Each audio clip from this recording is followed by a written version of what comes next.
শেখ হাসিনার কালচারাল একটা ফ্যাক্টরি আছে এবং এই ফ্যাক্টরিটা সে চলে গেলে বন্ধ হয়নি।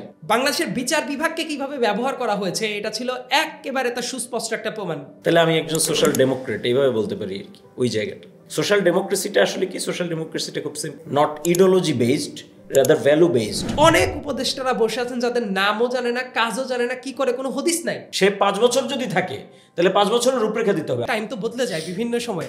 আপনি বলেন না যে আপনি ইলেকশন করবেন, বলতে সমস্যা কি? আমি সবচেয়ে বোকা মানুষ এবং যারা শুনে তারা খুবই চালাক মানুষ। এটা আরো বেটার ডেমোক্রেসির দিকে আমরা কিভাবে উত্তরণ ঘটাতে পারি? এবিএম খায়রুল হক বাংলাদেশের ডেমোক্রেসিকে একদম সিঙ্গেল হ্যান্ডেডলি ধ্বংস করে দিল।